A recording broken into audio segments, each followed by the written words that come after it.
is 3, 2, 1,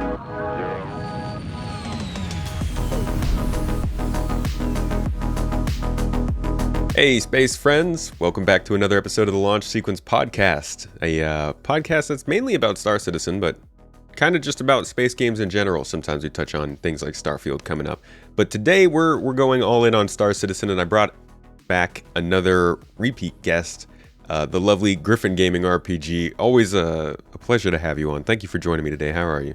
Always good to be here, man. I always enjoy talking to you. We communicate on no matter which side of the pond you're on, so it's always good to be back. When I get an invite from you, you're one of the people I'm like, oh, I got to say yes. So. It's we try to do.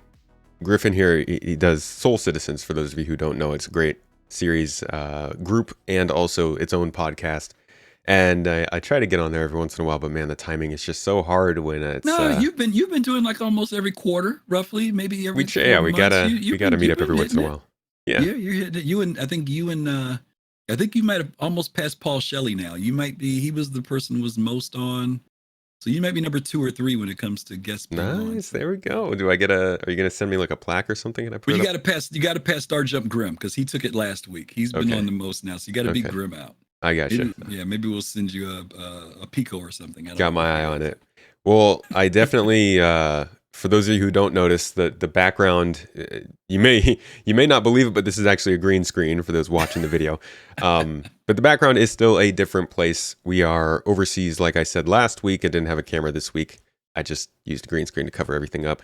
We're overseas right now, but we'll be back to our normal situation coming up here shortly. So, yeah, it's nice to be able to get people like yourself onto the show easier, because if it was right now, if it was normal time, I think it'd be like midnight or getting close to midnight, so it wouldn't really work as well. Yeah. How have you been? How have things been treating you? How's the game been treating you? Good. Things have been good. The whole 318 thing, we're a few weeks post of its release, and it's been a rocky road. Some people have had better experiences than others. Some people have had no experience. Some people have had, since day one almost, they've had 80% of the time, 75% of the time they've been in the game. So it's different for everybody. It's different for everybody. It was a rocky road. CIG kind of gave us a little of a pre-warner at the end of last year, saying it was going to be a rocky road, which we can talk about a little bit later, because I think there's some psychological issues too for why we're struggling. Many players are struggling right now when it comes to dealing with 318. Yeah. So before we get into the thick of it, now I know the name of this episode is insinuating that something might be wrong with Star Citizen, and I want to say that there's always something wrong with Star Citizen. No, I'm kidding. I want to say that this is going to be a critical look at what has been the 318 launch overall, but also for the sake of just providing context for what's probably going to come afterwards. So we're going to talk a little bit about kind of the craziness that has been 318, honestly, because I've missed some of it over the last couple of weeks, and how it compares to what's normally going on with Star Citizen. But we're also going to get to some feature updates here. It's going to be a good time. We're going to talk about some good stuff. So I don't want people to come in here and expect it to be just like a negative Nancy November. So I don't know. I didn't have another word for that. But we're going to do the full rounds in terms of topics here. So I do want to start off by just getting into the thick of kind of what's going on with 318, because I was out of the loop for the last week, and it seems like... I got to stop you for 1 second. Sure. Apocalyptic appraisal of April. There you go. How's that? You're trying to look for something that matches. Yeah, okay. That'll do. That's what we're going to call it. Minute, so I had to throw that at you. Okay, go ahead. Thank you for going through that, so I didn't have to. But yeah, what is 318 has all kinds of stuff going on right now, and honestly, I think, from what I'm seeing, stuff that just doesn't actually happen with Star Citizen patches. So what's going on? What's the latest? Yeah. Well, if you gave a quick overview of what did happen, right? Some of us had an opportunity to be in the patch in PTU before it was released. And it was rocky during the whole time when it was in PTU.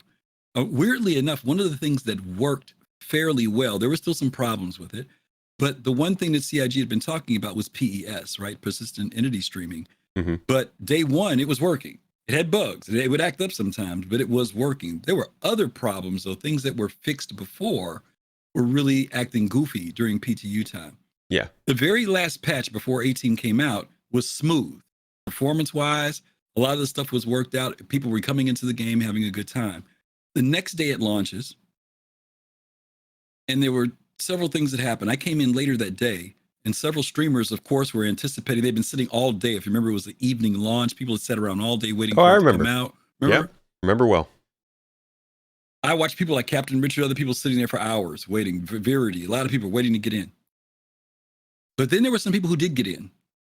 In our group with Soul Citizens, Yo-Yo Meg got in. Abdi Johan got in. They had a pleasurable, almost no problem experience day one. Yeah. All day. They played from that evening till late in the morning.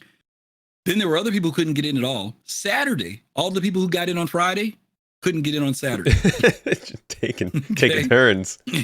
And it seemed like it flipped almost. I have 3 accounts, my main and 2 alts, and each of the alts are reduced in the amount of what they have inside of them. My main did not get in for 2.5 weeks. My alt got in as soon as I logged in. Now, we do know that a lot of the problems was on the back end, on their end more than on people's clients. We do know that, but we do know that there were people who said when they used their alt, they got in a lot easier. So there was some concern about database inventory possibly being one of the issues why people weren't able to get in. It seems like that was a part of it, right? Yeah. To your point, though, this was highly unusual, especially after waiting 3.5, almost 4 months of the duration we did from the end of 2022 going into 2023. CIG did warn us and say it's going to be a while. So this is just, you all know. But I think after that 3-month, 4-month expectation, people figure it should be ready. And then when it wasn't, and then you tack on another 3 weeks, people are like, this is just getting crazy, right? Yeah. I'm going to throw a question to you and see what you think about this. And we presented this on our show before. As the game becomes more playable, for lack of a better term, let's just use that in the generic sense of the word, does it give us a false sense of security that it is also progressing? Do we think when we approach it, for example, some of the things that they promised us and told us, like the vulture, salvaging, PES, it's in the game now. Are we psychologically approaching it thinking that this stuff shouldn't be happening? Because PES is tier 0. It's coming in its very first iteration. And yet and still, yesterday, CIG announced that, unfortunately, they're going to do a full wipe, right? They said they're going to wipe everything. Before, it was supposed to be just reputation was going to stay like before. Yeah. This time, they say they're wiping everything. Yeah. And people in my org went ape. Some of them lost their minds. Now, all the last 3 weeks, I've been saying this to them. I've been saying this. Play for fun. Don't play for money. Don't play for reputation. Oh, they're not going to wipe reputation. It's not going to happen. It happened, or it's going to happen. And some of that is because they were playing to build their money, to build their reputation. In a PTU, mind you. In a PTU. So my question becomes, or even in the PU, rather.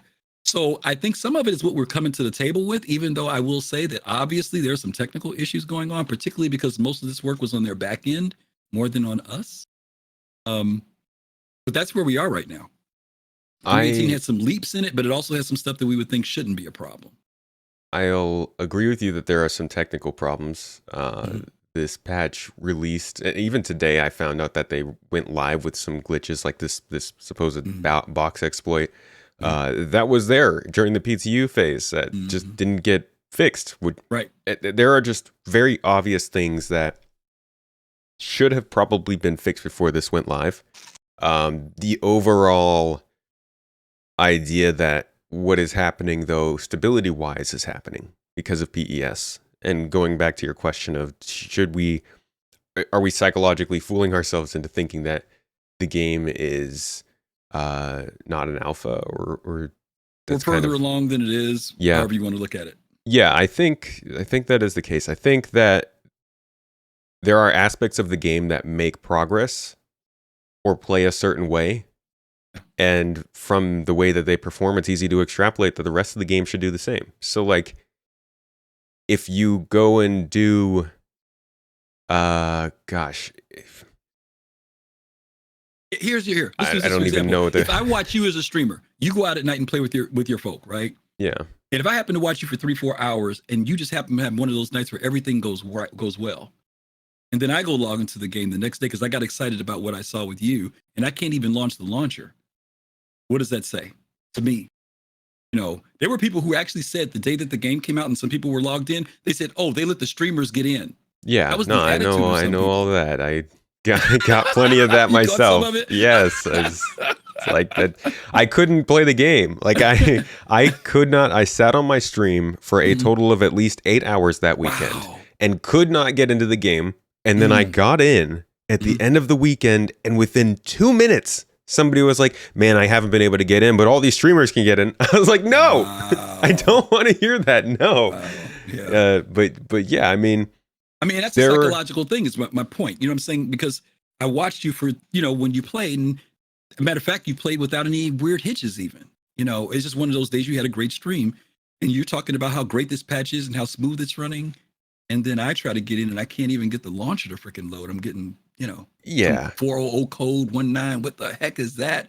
And I think going back to what I was kind of saying before is just that like there are some things in the game that perform much better. So like if you are using the tractor beam and you move a box and it snaps into the grid and all is well and good, then you also think that the same thing's going to happen when you go do a box mission with a locker or something. But that's much older technology that glitches more, breaks more. That kind of stuff doesn't work as well. And you run into that kind of inconsistency a lot with Star Citizen. You go to an event where it feels like it is an event made for a finished game with combat and voice acting and all this stuff. And then also at the same time, you have to go to the website to see the rewards you got. And it's like there's that kind of inconsistency that causes, like you're saying, a lot of the feelings that people have when stuff like this goes wrong. Because we're 10 years in, but when you're looking at the way that these problems can pop up, you can't look at the time it's been or the money that's been put in. Like those are human measurements of how far along they've been. All you can look at is where they actually are in development and what actually exists in the code that runs the game. And the fact is they're still running a game that's in a very broken sort of situation code-wise. So like it doesn't matter if it's been 10 years. We're still at a state, like you said, where things like this can happen. Do you think that being on the, as you were speaking, I was thinking, is the quarterly drop a bittersweet pill? We have to produce something for the community to show progress, but it also doesn't give us enough time to go back and look at millions of lines of code and fix the elevator that didn't open or the double tram that comes into the station just yet. Or is it a matter of 4.0? Is their long-term goal to maybe address those things and we have to ride it out?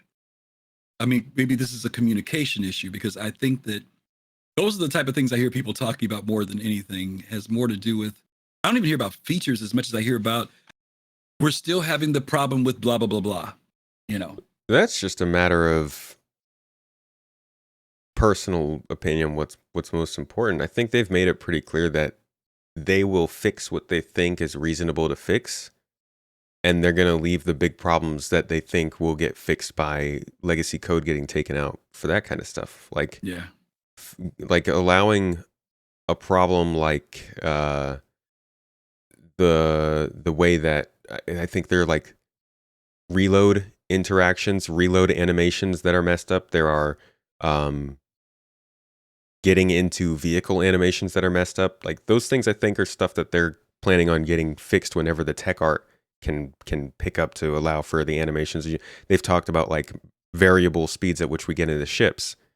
So I think that like a problem that they would be having with animations to get into ships would be fixed with that. So they'll just leave those bugs in there until they really do the whole thing. Yeah, and they talk about how there are certain bugs that are like that. And it's just a matter of like, we don't know which ones are and which ones aren't, or which are falling off or coming onto that list. We don't know how they're triaging to decide, okay, that has become a big enough problem. We should fix that.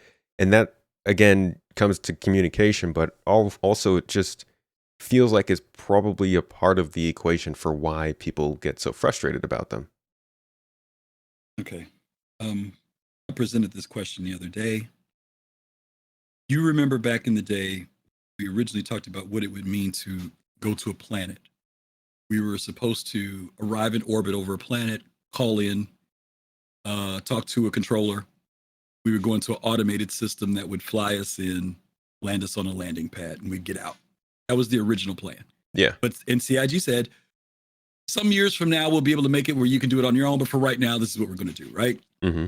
Then Chris progressed from that because people barked about it a little bit. And he said, well, eventually you'll be able to fly down. You won't be able to fly anywhere you want. You have to kind of fly through this invisible corridor. If you go too far to the left or right, it'll correct you. That was the next level, right? Yeah. Those were their plans. You know the story. Some CIG employee goes home for a few weekends, works on it, comes back and says, hey, take a look at this. And all of a sudden you can fly anywhere on the planet, right? Yeah. Did city that building tool. change? Did that change the entire way the game would be worked on from that point on? They had already given us a roadmap that we were going to call a controller and land. How impactful to the development was now all of a sudden we can actually let these players fly anywhere they want to, land from any direction they want to. That was the Planet Tech you're talking about, right? Yeah. So my question is, I mean, to me, I would think that dramatically changed the direction. Yeah, I mean that of is development. You could argue that was a restarting of the development of the game. I mean, everything that came before that had to be rethought. Exactly. Besides, their concepts for the economy and how gameplay would work, like the idea of the entire idea of where you're playing the game. You're no longer going to be playing only in space and visiting planets, because we see a lot of games that are like that. Right. But now you're considering the balance of gameplay is taking place on gravitational bodies with different atmospheres and different gravities, and like there's a ton of stuff that changed with that. Yeah. So would that become feature creep? Absolutely. Okay. So but is it good feature creep or bad feature creep? Because if they had put out the original version and said we're going to stick to our guns because this is what we said we were going to do, we also wouldn't have many of the benefits of the game that we have now. Yeah. And so, I mean, it's a bittersweet thing is my point. I guess that's what I'm trying to drive home at. We reap the benefit of being able to fly anywhere much earlier in the process, but we can't deny that it had some impact on development. It turned the dial in some form. Look, if I can only draw my judgment of this whole process on what I've seen, because I'm not a freaking developer. This stuff is crazy and I don't know how it all works. But like when I look at, for instance, Halo's my favorite game. When Halo Infinite came out, I was like, okay, I'm going to look at God of War, another single player, cinematic, story and character driven game that has swept audiences away and drives a console forward, right? Like that's what I'm going to compare to. When I'm looking at Star Citizen and how it's doing, I'm comparing to Elite Dangerous because that's what I have to understand. Reference. Both kind of went about it in different ways. Star Citizen did what you said. They started the game based on the idea of going down into planets and playing on your legs and all this stuff with ship interiors. And Elite Dangerous did it different. They released a game that got it done quickly, built on top of that, and continuously added. And eventually they got around to the planets and the legs. But that's where these two companies and their games have diverged. And like, I'm not going to say Star Citizen did it right, but what they've done has definitely worked. And I think you can judge whether it is good or bad. There's no right or wrong answer for that because both games that they could have delivered, I think, would have been great. But yeah, what we're dealing with right now as a game and the problems that we're coming across would probably not exist if they didn't do that planetary tech expansion. And that's feature creep. But I love that feature creep. I mean, I wouldn't be playing Star Citizen anymore, I don't think. Right. If it had come out how they wanted it to in 2015 or 2016 and we played it for 6 years, and maybe they would have gotten enough updates in it where I would have stayed with it. But like, I feel like by then we would have seen other space RPGs come out, other games would have come out, and I just wouldn't be as into it as I would now. And maybe that's me getting got. No, it's a bit. That's why I said it's bittersweet. You know what I mean? It's sweet that we can do it, but it brought some pain with it. I just believe that it brought some pain, some divergence in what was the plan, opportunity, maybe some doors opened up that they said we'll deal with those doors 4 years from now. Now all of a sudden we actually can address them, but now it is also added to what we were going to do already. We've got to rethink some things. I agree with you. It resets some things, right? And we just don't know what that impact was, is my point. How far that impact carries over to even today. Because you were talking about going back through legacy code and stuff. I mean, we've been through Flash. We've been through so many different things in this process, engine changes, all types of stuff, Yeah. And at the same time saying you're going to deliver and keep people hooked, for lack of a better term, right? Quarterlies keep us hooked. Back in the day, a lot of these jokers went around when you wait 8 months or a year for a patch. Gosh, yeah. That's Imagine if we went back to that now. Imagine if we didn't have quarterly patches now. People would be. Oh man, 2.6. Never forget 2.6. Yeah. That was the drought. Yeah.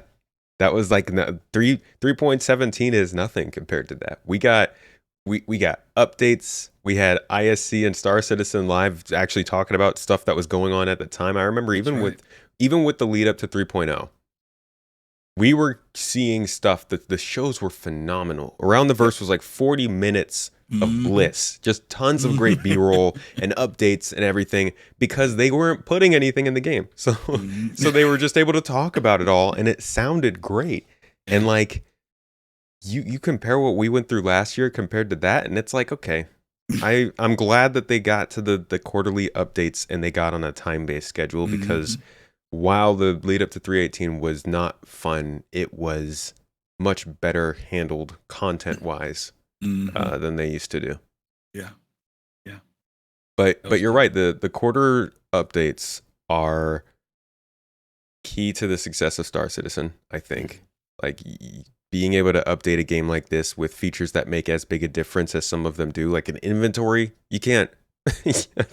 I'm sorry, you can't take a game that's finished and then add a feature on top of things and have it make as big a difference as a freaking inventory. So Star Citizen kind of has that going for it. It's so simple that the simple things make a big difference. And I think that keeps people hooked. But also, when it's late or when they end up going like 3.18, it can be a big deal. Yeah. And for some people who didn't, don't get me wrong, even if you went through the, like you said, 2.6 year, it's still rough. Don't get me wrong. And that's why I asked, is it somewhat psychological too? Because the game, back then, you remember what the glitches and everything were like back then. The game was just broken. We call it broken now. This is not broken compared to what it was back then. Okay. Yeah. But because we have gotten used to the playability and it's broken like this, it does hurt. And for people who don't know that it's been worse than this is maybe their first experience of going through that long, what you and I call the drought year. They've gone through 4 months. You know what I'm saying? And for them, it's painful. It's tough. Yeah. Because they've been playing the game. Yeah, I was playing earlier with a couple of other people streaming, and Burks had said there were something like 350,000 new accounts since 3.17 of last year, and this was their first experience with the big new update. And it's like you can't deny that as a first experience. It is an alpha, and you're ready for that. But like there are a lot of people who don't pay any attention to what's going on with this game. They just come home, they look at the launcher, they press launch game, and they play. And like if they come home one day and the game's not working, they're like, why? Right. And yeah, it's a huge challenge, because again, you can fault them, but like it's an alpha. They're building it, and sometimes it breaks. And I hate that as an excuse. I don't think that excuses the things that happens. Like I don't think it absolves some of these major problems, but I think it's something that's always present when this kind of stuff happens. I was having a conversation with Montoya a couple days ago, and I was telling him that the marketing aspect is another issue that I think CIG needs to consider. When because a couple days ago I was on, and the commercial for 3.18 came out on YouTube, right? Not the trailer, but an actual one of those 30-second clip and 15-second clips. And I was talking about how I think they need to make sure that they don't launch those until the game has gone live. I understand the dynamic of drawing people in because of the hype, or I shouldn't say hype, but the launch. I understand there's a lot of anticipation, but I also understand how, even though when at the very end of it, it says playable now in big letters, above that it says early access, below that it says alpha. Yeah. They're in smaller font, but gamers, we see playable now. Yo, that's how the front page on the website is too. Yeah, playable now does not mean alpha. It doesn't mean early access. It doesn't mean pre-alpha. It means I can go in and play the game. And I think that at least wait till it's live and stable before you run public commercials. Now, the trailers that we get, that's us, okay. But when I turn on YouTube and I click to something and I see the RSI commercial come on, to me, the expectation should be, if I decide to do playable now, it's live and running well. I can't get the launcher going. And you can already see, I mean, even with the trailers they released to us, those are seen by twice as many people as watch ISC. So there are people who pay more attention to that kind of announcement, and they're gonna definitely jump into the game when they see that kind of thing. And I agree with you, man, especially because like the marketing, they do some things. Well, that's one of those things. The question is, it's like any other company, right? I mean, think about, you were talking about Elite earlier, right? And we could talk about CD Projekt Red, where there's the business corporate side that sets a schedule for when something's supposed to launch and happen, irregardless of what the developers tell them. There's a great documentary out right now from, what's it called? A Postmortem that's done. And it's on Star Wars Galaxies. And the guys that were over to develop the game. I'll watch that. Oh, dude, it is so good. I'll send you the link. It's good. They go in depth. The devs were telling Sony, we need 12 months. Sony turned around and said, you got 1 month. And they were like, can't be done. Can't be done. And they said, 1 month. All right. So, all right. But Griffin, are you telling me that the no publisher, no reins, no, nothing holding me back, Chris Roberts is being shackled by somebody else in the company who is pushing deadlines? I'm not saying that because he's free of the publisher aspect of it, right? What I am saying though is that there's some disconnect somewhere with the marketing department that has a schedule, right? Because they've been told we're going to release this at a certain point. But there's also the people who are working diligently day and night trying to fix bugs to make sure that the game is ready when it goes out. Like right now, they're prepping for Invictus. You know that. They had a bad Invictus flop 2 years ago. They're not trying to do that again because Invictus is their big money maker other than the annual, right? Yeah. Sometimes somebody bigger. In marketing, my point is that Invictus is a week-long event, and at the end of Invictus, everything goes on sale again. So it's not like you're going to lose out, right? I'm saying there needs to be a connection between making sure that the game is playable. First day of launch of Invictus. This was game on day one. People couldn't launch. They couldn't get the launcher to run. We aren't talking about getting the game and crashing. Couldn't even get the launcher. Yeah. So if you're putting out a commercial saying playable now, and people just can't even see the button that says launch, dude, that's not cool. Mm-hmm. I'm saying that needs to be 100%. They can at least get in the game. When you can't get in the game, somebody flubbed it. I don't know who, but to me, it's either a communication issue or somebody lied and told somebody, "Oh, we'll get it done with just go ahead and launch." I don't know, but that shouldn't have happened. Yeah, that should not. We've never. I don't remember a time trying to get in. I couldn't get in the launcher. I mean, that went a long time. No, that's never happened. Do you remember the first few days? The trains weren't running. If you came in R-Corp, the trains weren't running. You were in stuck in R-Corp. Yeah. I mean, I've had that happen plenty. But I'm just saying, this was in the midst of the launch thing. I've never had a train. There was one time where the trains didn't come at all. But this went for days where the trains just weren't coming. I will say this. There's never been a time from what I know, where you couldn't get to the main menu of the game. That was...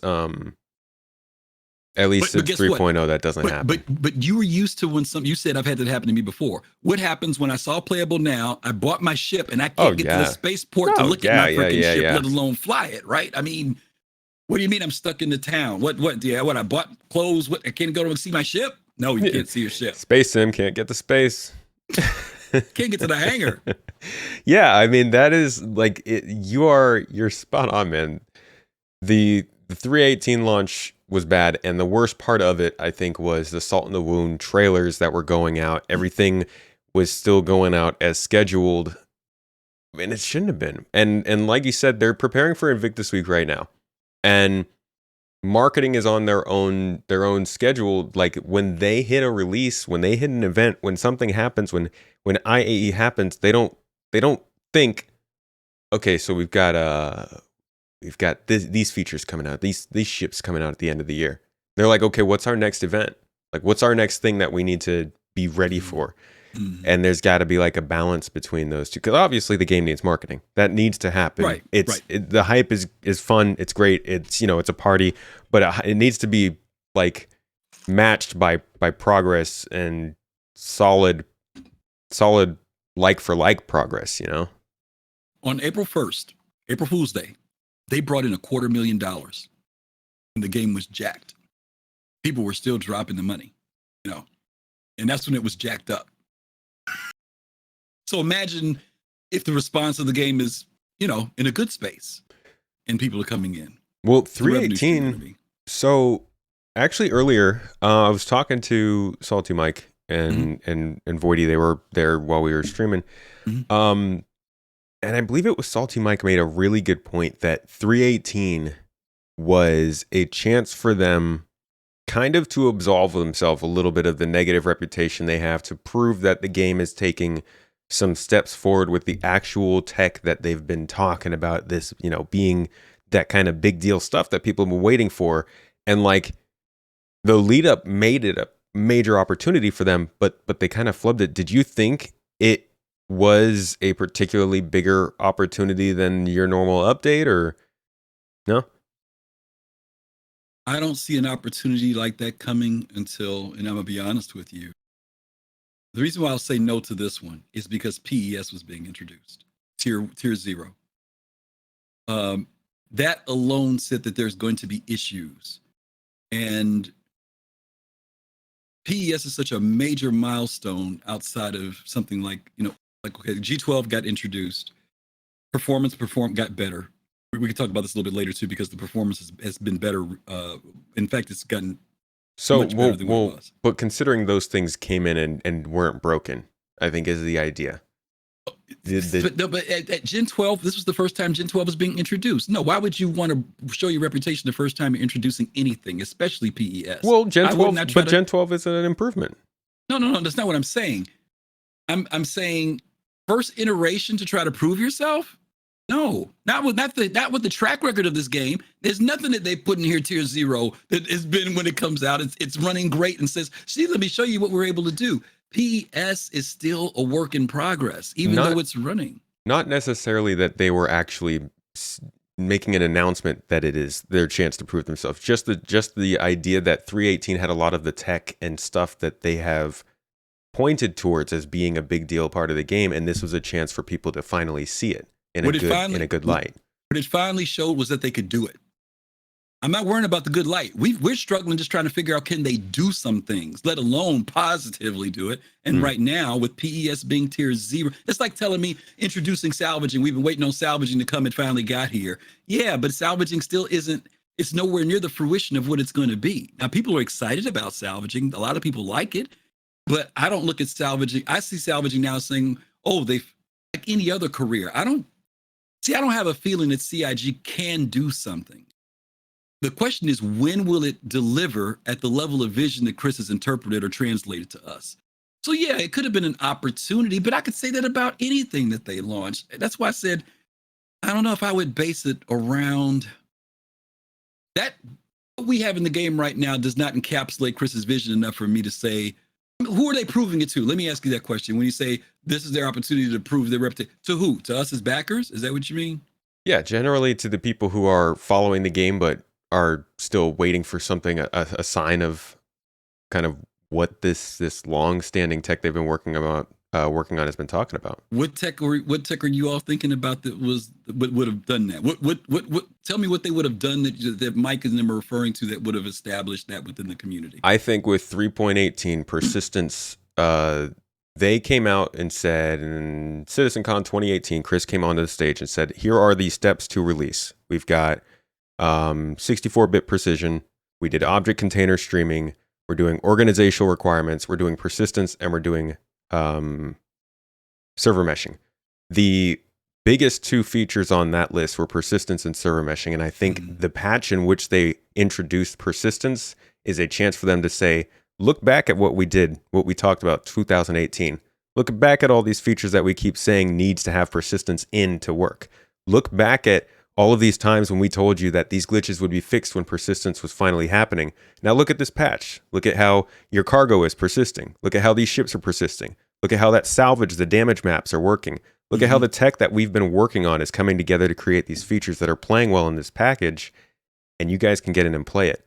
Right. I do think that they had an opportunity to do that. Do you think that they could have done all that at tier 0? Everything you just said.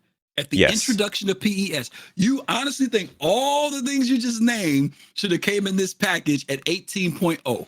If 3.18.2 is running well enough that they don't need to do another wipe, then yes.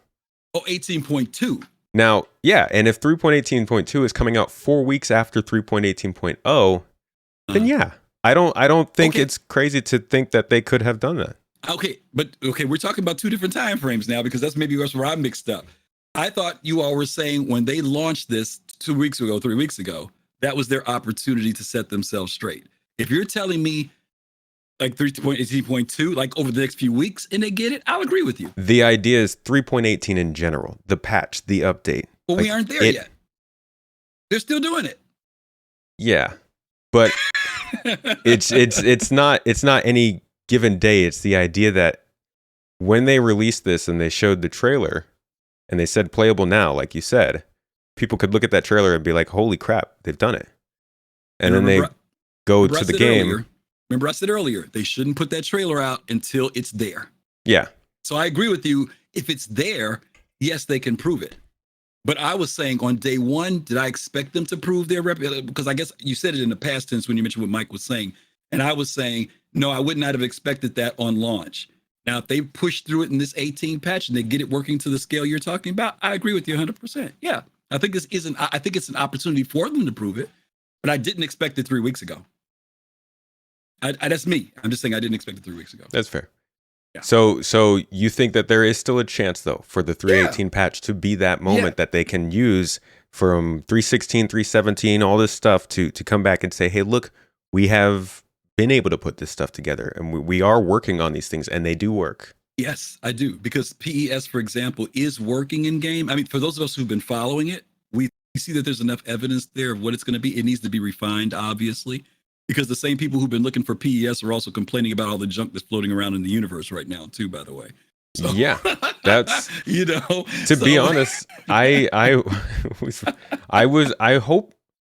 kind of had hoped that CIG would talk more about the stuff that they've sort of only joked about, almost like the whole idea of being a janitor.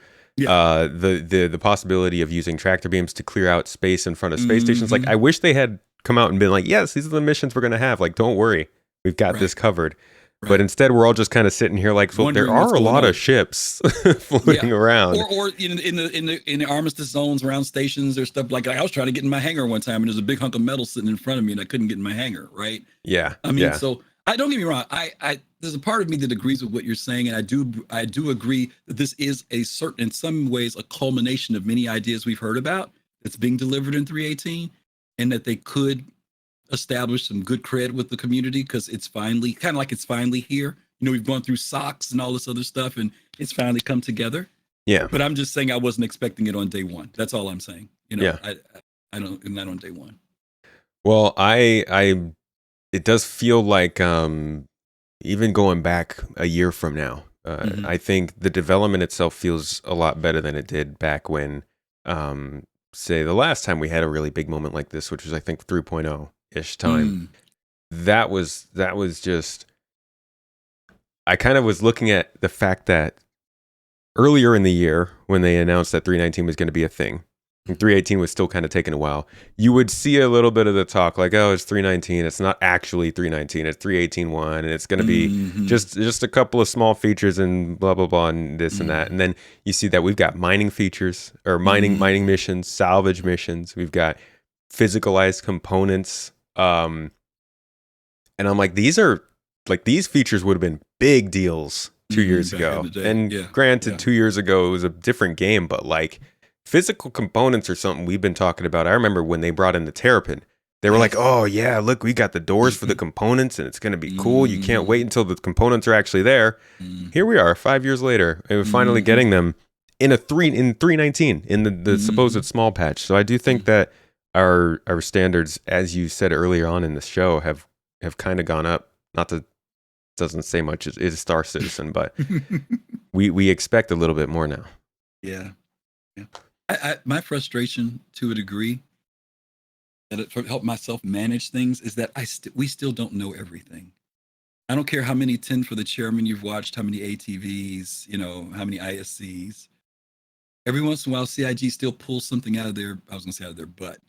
But they pull something out of the hat that we didn't know about. Something gets dropped, and then it throws me off even more because I'm like, where are they trying to go with this? And I obviously they are trying to go somewhere. Sometimes people have often said, I've heard people say, CIG seems like they don't know where they're going with this thing, like they don't have a plan. Some people say that, right? Oh I my think God, those comments. I think there is a plan. I think there's a danger to outlay that entire plan to a community that's very hungry for what we want. There has to be a point of knowing that it can be delivered and delivered, not just delivered, but delivered well.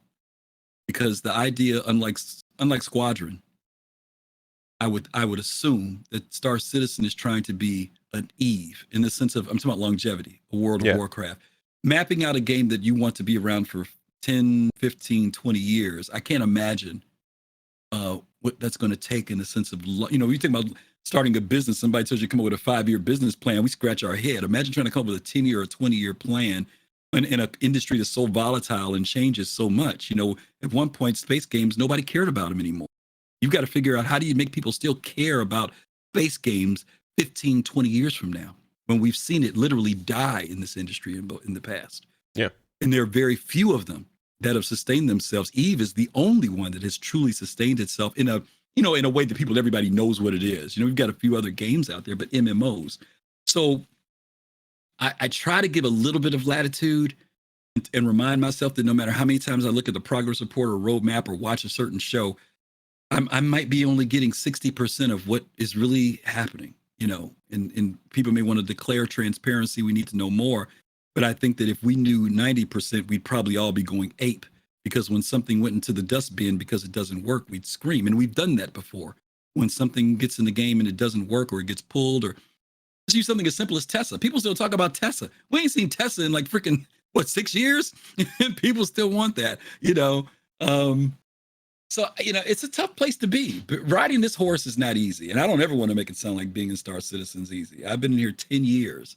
And sometimes people think I'm Mr. White Knight. I have my complaints, but my complaints, there's some things I've just learned to not, I don't want to put myself in rehab. Let's just say that, I try to keep a balance about it. But there are, like any business though, businesses have their ups and downs. They have their failures. They waste money sometimes. Other times they're successful. And obviously we want them to be accountable for both their work and time that they do to a community that's putting a lot of, not just money, but how many hours have we spent in an alpha? I've never spent this much time in an alpha. I've baited a lot of games. I've spent probably thousands of hours over a 10-year period in this game. And I keep coming back to it. It's a weird beast. This is not like any other beast that I've been in. I've been gaming since the freaking Intellivision came out, the Magnavox Odyssey that was black and white with Pong. You know what I'm saying? I wouldn't think at this stage in my life I'd be putting this type of time into a game. Yeah, a lot of games have come and gone since I started playing in this thing, and I'm still here. 10 years later, I'm still here. I've put more time into this alpha than any game. Period. It's I mean, I don't have quite as the gaming history, but like I've put a lot of time into this thing, and it's work and effort. I mean, you have. You have. There was never another game I felt like making videos about. That's for sure. Like that, I wasn't making YouTube videos about video games. I made them about Star Citizen, and if Star Citizen didn't exist, I probably wouldn't be making YouTube videos. So I feel what you mean there, and I understand people's feelings, especially given the fact that CIG has talked about transparency, and that's been such a big part of the whole thing. Mm-hmm. I agree with you. Like, I'm constantly thinking about the stuff that I don't know, because this is a business. It's a freaking huge company, and like, they're releasing 6 new features in the next update to us, and 2 ships, and like that's what matters.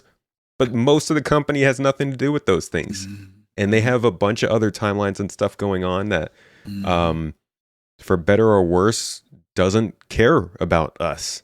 Like, I hate that. Like, this is a company that's gotten bigger than just Star Citizen as a game. There are a lot of different things in the hiring process and management and HR and all kinds of stuff that the company has to consider that goes outside of the game's timeline. So like, like you said, there's stuff that we don't know. And to an extent, it's not necessarily having faith in the system, because I hate that kind of using that kind of a term with this, but it's like expecting that the company that is only succeeding because their game is getting better features is going to keep making better features. And that still seems to be true, in my opinion. You hit on something that's important too. As gamers, we're not supposed to have to worry about it. I know I think about things like this. What's the sustainability for a game that you tell me we're never going to have to subscribe for and put money into? How do you what do you do to maintain a staff? We look at that headquarters. Like, I don't know if some of the players and your viewers do it. Look at the enterprise where they built their new studios. It's built in the middle of a tech center that they're developing in the UK, surrounded by other artistic companies and industries. And CIG is in the heart of that. They've spent a tremendous amount of money building their motion capture studio, right? What are they behind the scenes? We're talking about the stuff behind the curtain. What else are they doing so that ensures that we'll be able to play this game 5, 10, 15, 20 years from now, when they also tell us that, you'll have to buy some cosmetics if you want to and stuff like that. But 6 studios, even if they bring everybody into the main studio, they're a bit, like you said earlier, they're not the garage mom and pop studio anymore. They are a big entity. And so it's a business. A lot of us miss the feeling of that, the old, grassroots feeling of sitting around with Ben and all those folks and whatnot. But the reality it is the company has grown into something that tries to remain personable, right? Disco and them try to do a really good job with keeping it that way so that we feel that there's a connection on a personal level with them. But they still have to be able to make sure employees are taking care of their families, all the things, and for the company to sustain, to be there. It's a lot going on. Not to mention, if you look at Chris and Aaron, they're starting to get a little older, a little gray. You know what I mean? I'm just everybody saying, is. You got to think about all that stuff. I'm keeping it real. I mean, a lot of us young people, y'all young people, I'm not young, but I'm just saying that I'm saying their clock is ticking. That's what I'm saying. I'm saying they're living okay, but I'm just saying, there's a lot for trying to build a legacy company. God forbid anything happen to anybody. Is the vision in place? Are the right people in place? Is he surrounded by the right people that are going to make sure that this game goes on no matter what happens? I mean, there's a whole lot of dynamics that we've bought into. This isn't like a game that just is going to get churned out and we move on to the next thing. This is a much bigger process than that. Yeah. And you got to consider every time they make a decision right now, whether that means cutting 50 man hours of work and getting a feature into an earlier update, but maybe taking out the fact that there is a tuner in the engineering lineup. There's only a mechanic and a manager, right? Like, what if they were to say, hey, we're at this base level of development right now. Yeah, it's been 10 years, but what if the game's going to last 25 more years? We're not even close to halfway through that period. Should we cut 100 hours of work and hit a deadline for the sake of, could that, because this is a base level functionality of the feature. Would that neuter the feature for the next 35 years, 25 years? Like, there are interesting things that they might have to consider when it comes to development, like you're saying, that I never really think of that much. Well, here's what sucks. And I know this is the horse pill for all of us as gamers. We are collaborators with CIG in the sense of our money and support and cheering them on. But if Chris wants something in the game, it's his vision, and him having to strike the balance between getting as close to his vision as possible, but also being viable as a business, right? Keeping the player base happy so that the support remains. Because see, if Chris just says, well, it's my way or the highway, you could lose people, right? You could lose interest even, right? No matter how beautiful the game is. The community's got to feel engaged in some point and connected to what's going on with the development. Because we've seen what happens when communities don't think that the developers are listening to them. Don't make a difference what you do, right? Yeah. So that's a tightrope to walk through. And at the same time, we have to be willing to submit to whatever Chris wants to do.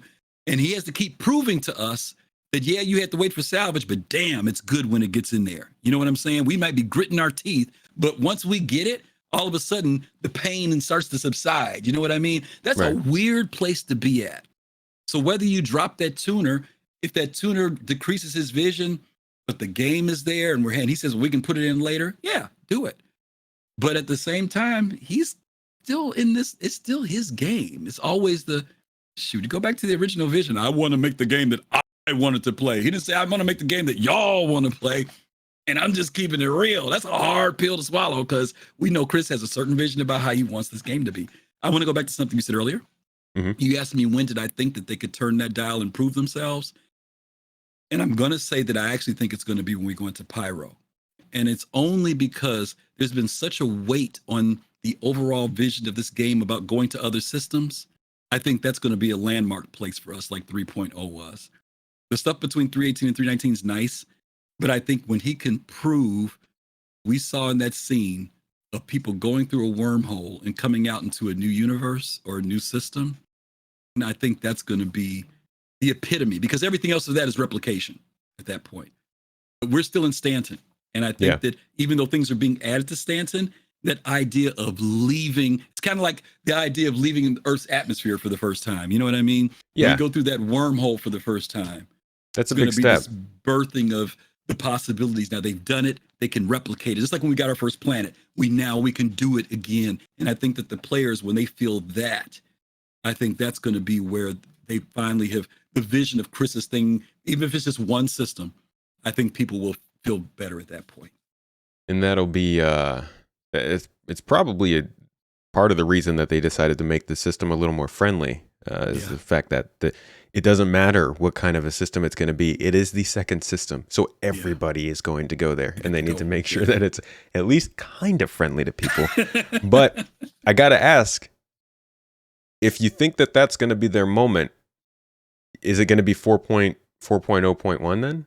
4.0.2, or do you think they can do it on day one? Do you think they need to do it on day one? Because if they have another thing like 3.18, that might be the case. It might be that they're at that point where they can do that because they're in alpha, but like, is that going to matter? Well, I'll say this, and guys, this is just Griff talking, so that means absolutely nothing. So let me put that in as my disclaimer. I'm looking at what, whenever I do our shows for our show, I'm always trying to look at what they've been doing and are they saying something in the direction they're going? Because people always say, it seems like you put your show in right at the right time when this came out and blah, blah, blah. But that's because I'm trying to pay attention to if there's some pattern, right? Yeah. So what's the pattern that we've seen recently? We've seen them talking about tractor beams, right? We've seen the SRV.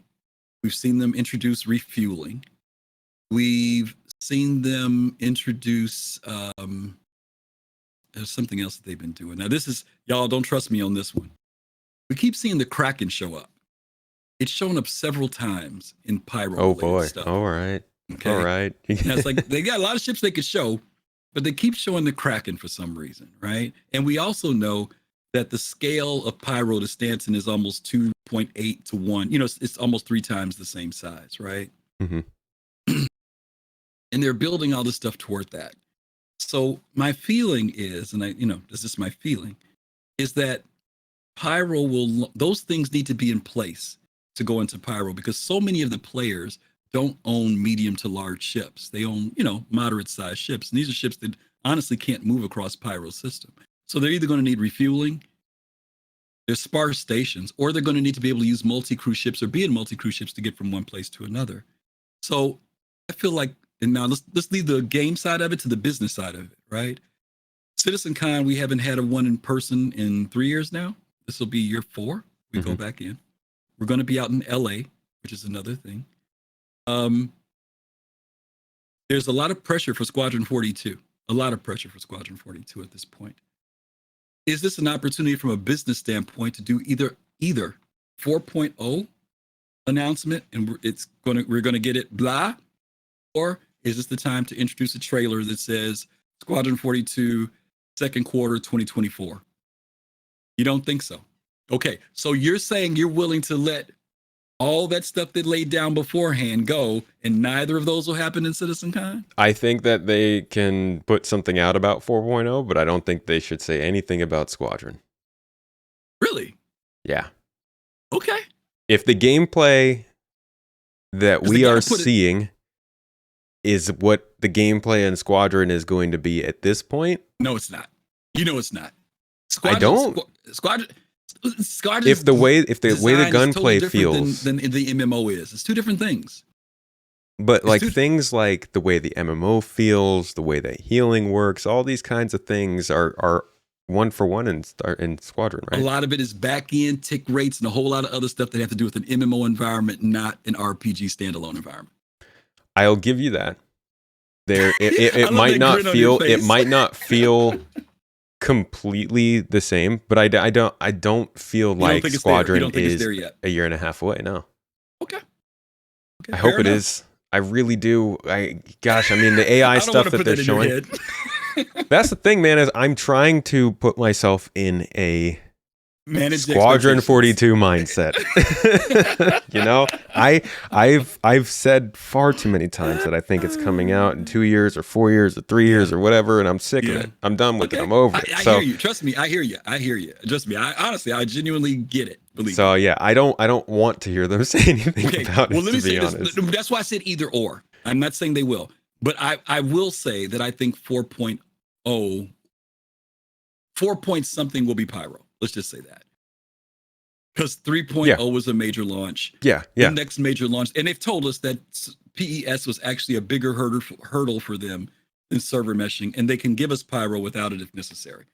But it'll just depend on how things go with that. So that's what I'm thinking. It'll be 4.0 more than Squadron, personally. So that's actually, I think, something to talk about because the significance of 2.6 to 3.0 was big. We saw an expansion of the space. We saw planetary surfaces. The star map was brought in. A lot of things with things like item 2.0, like the back end of a lot of stuff was made a more significant. When you look at 4.0 and the possibilities of it, do you see the same sort of paradigm shift? I mean, besides the fact that let's get the obvious ones out of the way. Server meshing and Pyro. Those are like the standout features for maybe not 4.0, but 4.x, 4.0.1. I don't know how they're going to do it. Right. Do you see other things though coming up in that area that make you feel like 4.0? Player count increase. Player count increase. You think that's going to be the big thing? Necessary. And also some type of shift with AI.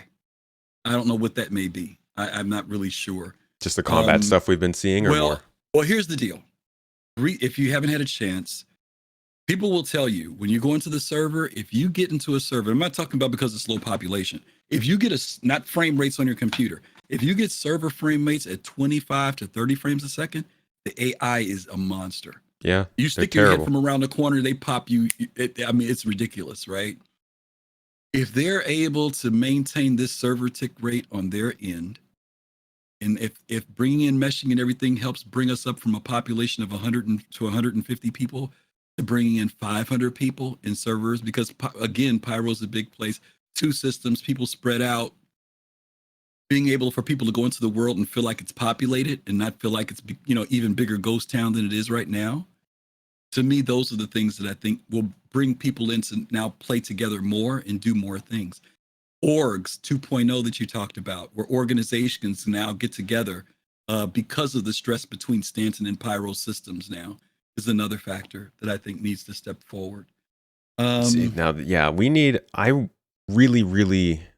we're getting to the point with that kind of gameplay where orgs, you need to be able to see on a list in game the people that you're in org with. As soon as you and we need to be able to have relationships between orgs.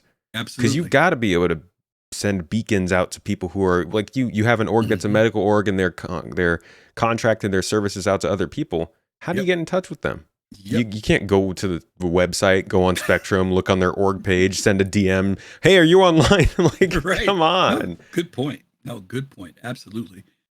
Even just the regular general patch. Like when I get in with you and we're in the same org, I should be able to come up and I can see you're online. I don't have to rifle through. You know what I mean? It's just and pairing up should not be the issue that it is right now. So there are some things that I think that need to be introduced. The new star map, definitely. New star map, absolutely. No question about that. The integration, I would love to see happen a little bit more with things like that, with the star map and stuff. I don't know on the website, but I think that for me, server population and instability is huge going into this at this point. If we're still dealing with those issues when we get into Pyro, it's not going to be good. So that kind of opens up the conversation about Pyro and server meshing. Like you said earlier, there is the chance that they can do them separately. Now, we all saw the episode of Road to 4.0 earlier, and I think they left a lot of questions open there. They actually, I've heard that they have thoughts on the community reaction, and I think want to put something out on Spectrum to clarify things a bit. But from what you got from that, do you think that they might actually do 4.0 and Pyro at different times?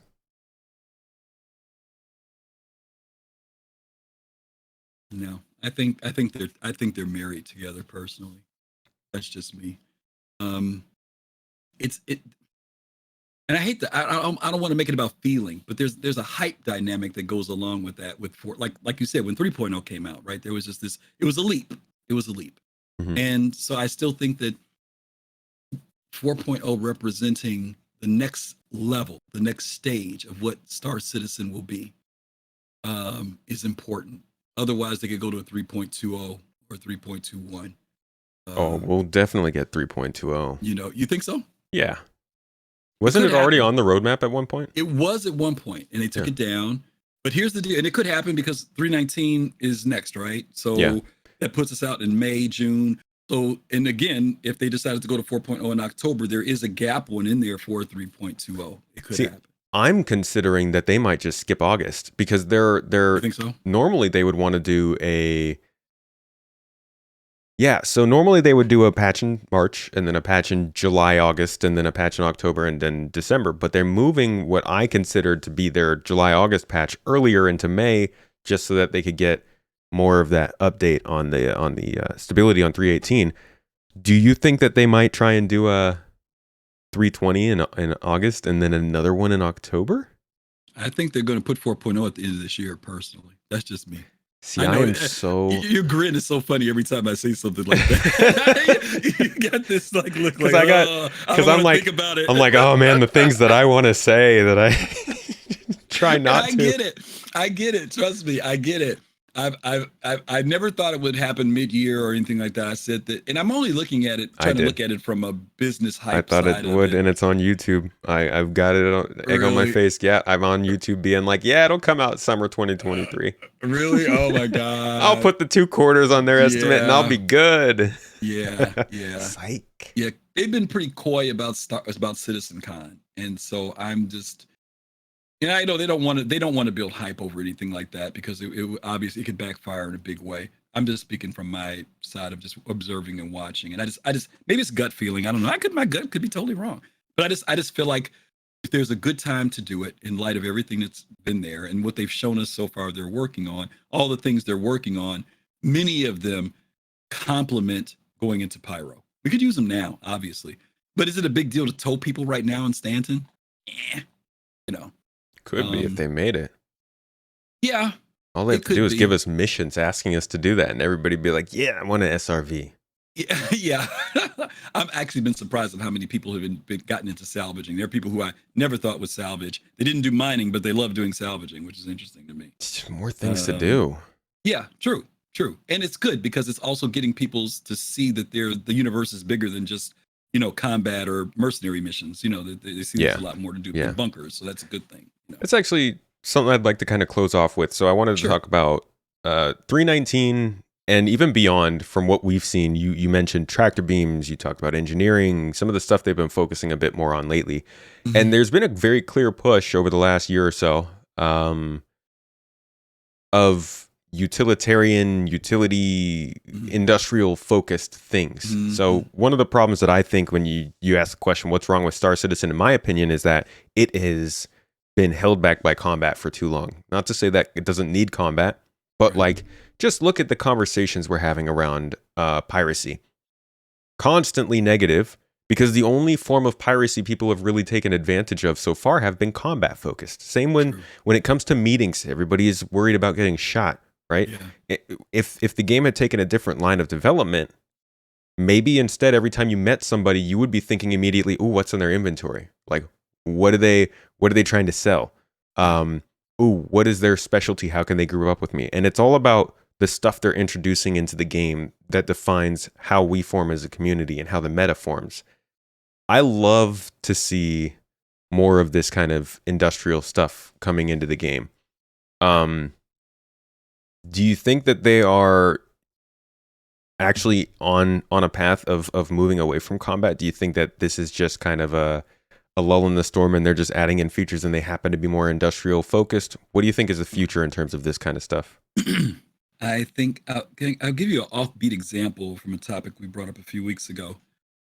On the Saturday show, I showed a picture. You're familiar with R-Corp, right? Yeah. Are you familiar with? Okay, so you know how after you go through your kiosk and order your ship, you run past the little coffee stand, right? Mm-hmm. Somebody had taken a picture at the coffee stand, and there were like 20 bottles all over the ground, right? Then there was another picture where somebody had taken all those bottles and stacked them up on the garbage can. Orderly and nice, right? I've seen posts with people saying they need to get the garbage cans working. Okay. Now, what I notice is that there are some people who they drink their bottle and throw it on the ground. And there are some people who actually stop and take the time to, when they get through drinking, sit it on the counter or put it in the garbage can or whatever. And I'm looking at something that there are different types of players, obviously. You're always going to have the litter bug person, right? Mm-hmm. But there are people who are already immersing themselves in a way that some people might think is foolish. Why would you stop to pick up bottles and put them up on a garbage can? It's not even your bottle, in fact. Why would you do that? Because there are some people who actually see it as litter and they pick it up and put it on the thing. Now, they don't get any reputation. They don't make any money, right? But something has made this person, compelled them to stop on their way to their ship and stack bottles and put them on the garbage can. Now, I'm saying that because quite often the gaming industry has kind of also conditioned us that combat is the thing, PvP. We're surrounded by it, whether it's Fortnite, whatever it is we play, there's always this dynamic of, playing someone else, challenging someone else. That's what exists. Yeah. And the reward side of it beyond personal satisfaction is in some ways, and I'm please don't take this into any offense when I say this, it has made us almost forget that there are other aspects of being rewarded in gaming. And a lot of it is about other accomplishments that are beyond just the fact that I beat you mano y mano, right? You mentioned about piracy. Piracy could be a very much more in-depth thing than just drawing my gun and saying, surrender your whatever. Right. There's negotiations. And we've seen some orgs who've really taken it to that level, right? Negotiating, you meet us here and we'll negotiate and I'll bring your ship and they'll, where. And I think that the gaming industry has gotten lazy about that, which has been a byproduct of why gamers sometimes are lazy about it. And we've gotten very comfortable with the basic thing that they've been churning out to us because that's all we've had and that's what we've done. So what Star Citizen is maybe trying to do, I don't know if this is, Chris has never told me this, by the way. Last time I had dinner with him, but I think that what he is trying to do, because he's out of the old school role playing thing, is to get us kind of reconditioned about how we want to play this game. There will be those players. Like there's some people in medical orgs. There's a medical org right now that's made up of nothing but doctors. I mean, they're real life doctors who want to go in and be doctors, right? There's some people who don't want to have anything to do with doctoring. They could care less about doctoring. Get me a med pen and I'm out of here. You know what I'm saying? You're going to have those all types of players.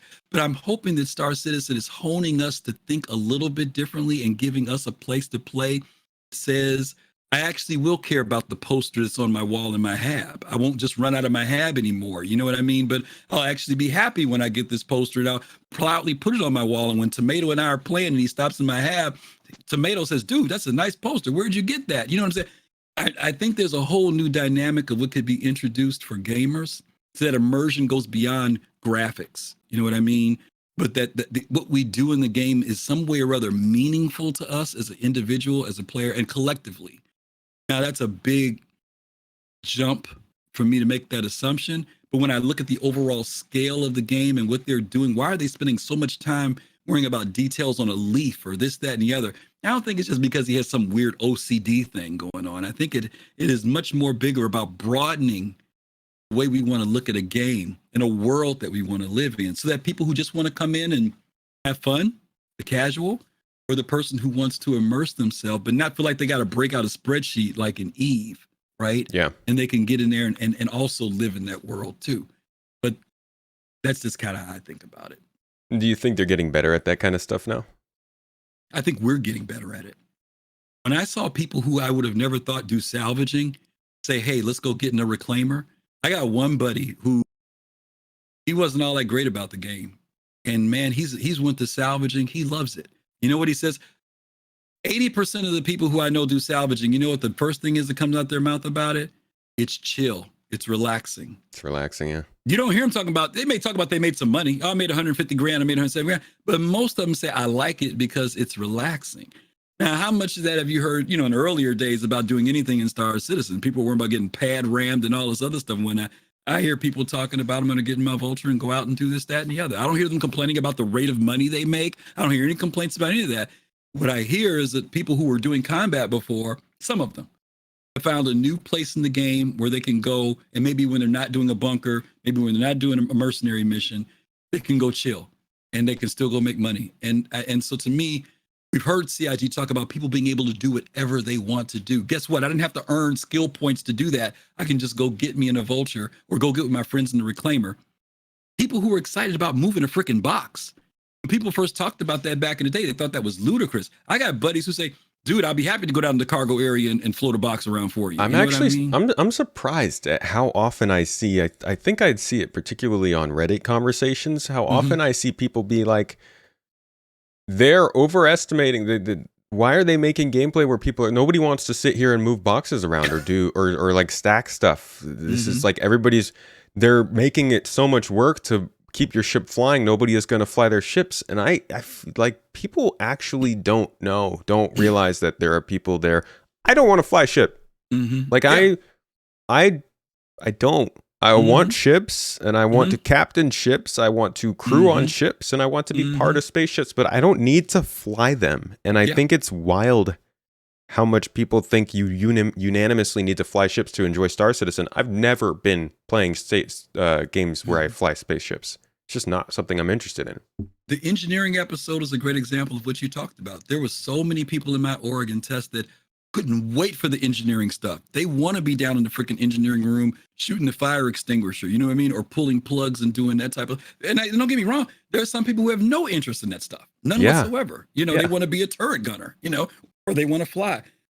But I think that as people are seeing, and you hear about it for so long, this tweaking or being a tuner or being a mechanic, but there were people who were like, dude, I've been waiting to hear that for the longest time. I can't wait to get down that hammerhead and work down in the back room. So I think that this is changing some of us, and mostly because the industry has not provided it. It's not that we were, too dumb to do it. They just have not been putting that out. They've been too, I don't say lazy, but it's just easier to churn the other stuff out because it produces the dollars and the money. And we also, as gamers, have not demanded that they step up their game and make things more competitive or more involved or more intellectual or whatever too, Also takes a lot of money. It does. There are games that have made full-on space engineering segments. There are games that have made space adventure segments. There are games that have made space combat segments, FPS and ship. But like making a game that combines all of them is, for starters, I imagine hard because you have to choose which features are important enough and which aren't, but also just hard because it's a freaking large scope.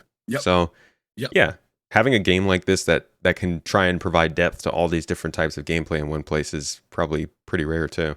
And those games you mentioned, the good ones, that have been around for a little bit, look at their development time, 5 to 7 years, and they're only providing maybe 20 or 30% of what you just talked about. Now you've got a game that's trying to produce 80% to 90% of what you just talked about, and we still want to see it happen in 7 years. And I'm not trying to be an apologist for the game. I'm just saying that's the real numbers when you talk about any successful game. The concept of being pushed out and published is a 5 to 7 year period. Yeah. So, and I'm just saying it's again, it's painful. It's the horse pill again. It's difficult to swallow, but the numbers don't lie to you when it comes to development. So to close things out, I'd like to hear something that you think is wrong with Star Citizen, something that could be a little bit better that you hope to see, or you even see signs already of improving over the next year or so. And this could be development-wise, in terms of features, stability, community, even, whatever you want to tackle. See, that's a tough one. Roadmap, I'm going to reflect back to that because you went back to the 2.6 to 3.0 period, right? And I remember at CitizenCon 2016, Chris did a presentation where he outlined, 0.0, was it 3.0 or 2.6, whatever. He outlined everything like 2.6, 2.7, 2.8, 2.9, 3.0, something like that. Or it was 3.0, 3.1, whatever. I was charged up about it, but I also understood that this is what they would like to do. This is what we'd like to achieve, right? Mm-hmm. Because there were no dates. It just said at each update where we would be. The roadmap was something I enjoyed, looking at it for that full year, seeing what quarter where they wanted to establish things. And of course, things would change, something would drop out, something get added, but I enjoyed it. But those things also brought a lot of stress. They brought a lot of, no matter how much you say this is what we'd like to do, it turned into this is what we're going to do, or this is what's going to happen. And the roadmap, same thing.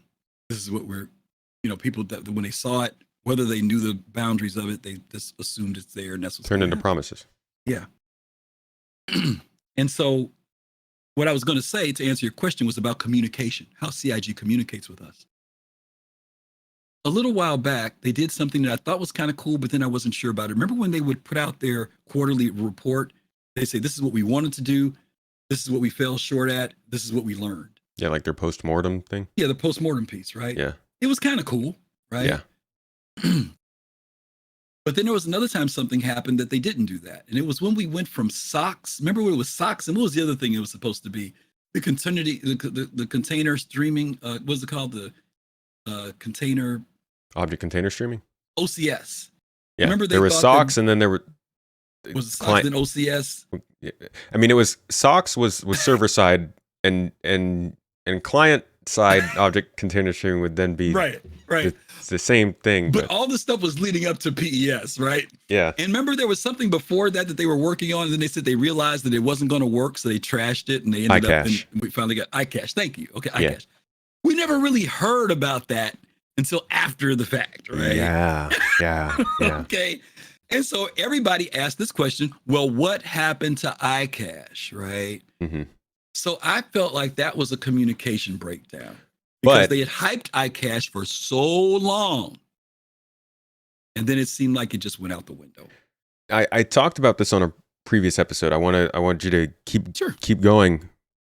But we did talk about this on a recent episode in that from a business standpoint, it is hard to make the call. Yeah. If you realize that the thing that you were going to have working for you doesn't work, would you rather wait until you know the solution to it? Or do you just say, hey, we don't know? Because I agree. Because like if I'm an investor in a company and I know that company can get the job done, they just need more time. Yeah. I couldn't tell you off the top of my head if I would prefer they wait until they know how they can fix it. Or just tell me right away. Because if they tell me right away, then I'm worried. Right. And again, some of us can handle the information when there's a breakdown, and some of us can't. Yeah. And from a business standpoint, and then if you don't say it, then there's the declaration of you're not being transparent. And right? which is what they said. And then if they are transparent, then there's the, like you said, possible loss of faith in what's going on. Right. It's like, do they really know what they're doing? Right. Yeah. So that's why I was saying about communication. I haven't figured out how do they balance communicate. And I know maybe you can't satisfy everybody. You try to satisfy as many people as you possibly can. I think Disco does a good job because I've watched all these iterations of all these shows, every one of them from, all the way back when we were doing the crazy, what was it called? Wingman's Hangar. Yeah. Till now, he wasn't on Citizens of the Stars, Wingman's Hangar. We've been through so many different shows, right? Reverse the verse, around the verse, everything. And I think that they've got it in a good place. ISC is for the people who want the I'm not going to use the word fluff, but fun stuff is ISC. Yeah. And those who want to be, the brainiacs watch SCL, and that's okay. I'm not saying you don't have a brain if you watch ISC, y'all, but there's a nice balance there between the two. It's weekly. It's a lot of information. There's newsletters. There's monthly reports. There's all the stuff that comes out. What I would like to see happen, I hate to say this, and I know it may be difficult. I wish we heard from the community managers more than on Spectrum. I like when we see them. Like we used to see all the different community managers in the different regions. Like I don't know who the community managers are that work over in Europe right now.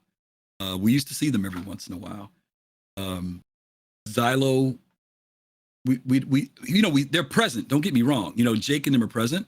Yeah. But I wish we saw them on shows like yours, like this thing you're doing with me. I wish we could see that again. I know they can't get devs, but community managers are that buffer between us and them. I mean, that'd be cool. And so I wish that we were back to that place where at least community managers, could come on and be interviewed by streamers, where your people could ask them questions on your show, because they know where the lines are drawn, what they can and can't talk about, that's one thing I wish from a communication standpoint.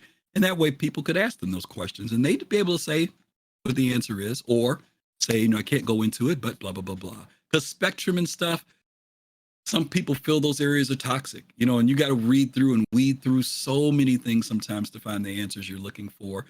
A lot of people don't know. They're not going to go back and look at all the 10 for the chairmans and look at all the research and stuff. So I just wish there was a little bit more communication on a direct personal level that would beyond ISC and SCL, but that's just my personal wish. Yeah. I mean, I definitely think that as you break down those boundaries between the company and the community, you start to put people in harder situations to, with questions and stuff that they'll get. So I get the hesitancy, but it would be cool to see community managers doing that. I hadn't really thought of that. I know that used to be a thing, and there were some relationships soured about it, and it unfortunately went away, but it would be nice to see more communication on that front. Yeah. In my opinion, when it comes to communication, I think the progress tracker is the biggest place they could be doing better. It really doesn't give us, I think, enough information on when things are updated. I don't think things are updated enough on there. I also don't think it accurately reflects work. It feels like it'll give you a long Gantt style chart of work, and they might have a team assigned at the beginning and at the end of that work, but all that time in between is just dead space that's just there because those two have space in between them. Yeah. So I think there are things with the progress tracker that could help us understand more specifically what's going on, but I agree. Communication is always going to be a moving target for them, right? Yeah, it is. And they admit that they're always working to make it better, right? That's why I said I think that the personal level of community, and I'm not trying to pick on the game, dude, but man, I watched the fiasco that happened in Elite Dangerous after Odyssey came out. And it was I wasn't even into it. And it was painful to watch it. I felt for a lot of the elite players because they had real hard, legitimate questions asking about where that game was at and going. And, if you ever saw their roadmap, the roadmap was 2 paragraphs. That was it. The company just faded away on that. I can't and especially believe for it. that to be their pilot game, for Frontier. People hung in there a long time for that game. And people are still playing it. But I felt for them. And, I know there was a little salt between the two communities, but as a Star Citizen person, knowing what we've gone through. But I also, when somebody told me, have you ever seen the roadmap before? I'd never seen it until after Odyssey, because I'd bought Odyssey and got into it and tried to play it. I looked at their roadmap and I was like, you got to be kidding. This is all they get? And, when their community people told them stuff like, nobody's going to want to walk off for that. You're going to get bored. Once you get on and off your ship 5 or 6 times, you won't want to do it again. I'm like, whoa. This was something that Braben himself promised, 9 years beforehand, and they were dismissive of the community like that. And then I come to our community and I hear our community complaining about they're not transparent. I'm like, you guys need to go read some other people's roadmaps. Trust me. Man, and the thing is, it's weird to me that you would say that to a community about spaceships, because there are definitely people out there who agree with what you're saying, but those are people who are going to be looking for things like Starfield. Yes. They're not the people looking for a game like Elite Dangerous. You are talking to a sim community. Why would you say that to those people? It's a bummer that's how it ended up going. Yeah. And I it's sad because Elite has, well, anyway, the story about Elite. I'm not going to go down that road, but it's unfortunate. And so I'm not saying this again. I'm not saying this CIG has got it all right. They've had their faux pas and hurdles and everything else. Yes, it's difficult to support a project like this. It's a unique project. It's nothing that I don't think any of us have ever experienced. And we're all trying to figure out how to navigate it. We really are, because we're still here, right? Yep. Amidst, no matter how much we feel about it, I don't care if you're salty or sweet, we're all still here trying to get through it. And that's a good thing. Yeah. And whether it's communication or features or what have you, they're always kind of changing and updating what they're doing. To be honest, I think they do a pretty decent job, all things considered, with how much is going on.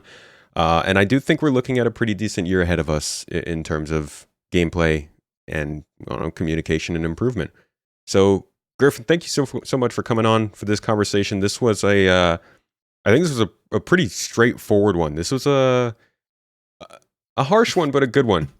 I think it's good to talk a little bit about the things that are ailing the game, especially with something like what happened with 3.18 and how important the next year of this development is.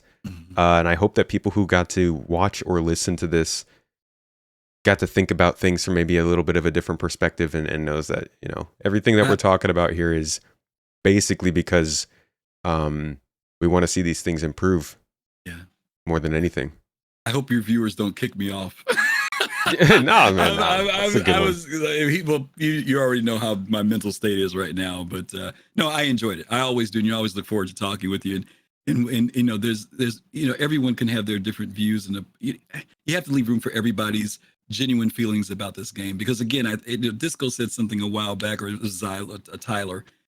He said, we always have to remember that most of the people that you hear, whether they're negative or whatever, they want to see success. They want to see the game happen. And I know that's where a lot of spaces come from people who maybe sound like they're discontent or whatever. It's because they want to play it. And I get that, it's a tough road. Like I said, this is a tough road, but we're getting there. Yeah. Getting better. Don't worry. We'll have people in the comments telling us we need to take a break. Is that what it is? Griffin, why don't you go ahead and let people know where it is that you're making content? Where's your footprint on the internet? Again, thank you for inviting me. I get to represent the Soul Citizens. We have several shows during the week that are on. Our main show is Sunday evenings at 8 p.m. Eastern Time. Our panel of all of our wonderful Soul Citizen hosts that come on and we talk about things in the Star Citizen universe. Thursday nights, Fast Card hosts our show Soul Talk, where you get to come in and sit in on a round table if you want to sit in with a group of other wonderful backers and talk about the latest for that week of what's going on in ISC and SCL and what's in the newsletter. That happens on that day. And on Saturdays at 3 p.m. Eastern, I host Soul Voices, where you get to come in one-on-one and talk with me. I often bring a guest on, and you get to share your opinions with the Star Citizen community. And yeah, that's us. All the shows. Citizens. We'll have those links down in the show notes for you. Oh, we are now on, by the way, we just started this week. We're launching on Kick. So we're going to be on Kick too. Oh, nice. You giving that one a go? Well, let me tell you, you should get on because there are very few Star Citizen people. I'm personally gonna keep my distance from that company, to be honest. Yeah. Okay, I understand. Yeah, it is a little scary over there, I will say that, but that's a whole nother story. There's a whole bunch that comes with that. But cool, yeah, we'll have the links for those things down in the show notes as always. And thanks again for coming. For folks who are watching this on video, thank you so much. Hope you enjoyed the video. Hope you enjoyed our wonderful faces and my beautiful background. It's nice and homey. I think I'll do this one next week. Yeah. That's cool. Yeah, it's a good one. It worked out. Nice. And if you don't like the ads on YouTube, we also have an audio platform, ad-free over there, wherever you want to check it out. It's Apple, it's Google, Amazon, whatever it might be. This podcast is on there. And we also have Citizen Central, my 5-person talk show podcast where we kind of get into the tougher topics of Star Citizen as well. Check those both out. And besides that, if you are a supporter of this podcast, help us keep it free on the audio side and also keep Space Tomato Gaming going, because this is our family business. Thank you so much. And we love to see you in here live watching the show and asking questions if you please. So thanks again, everybody, for coming. And we'll see you next week.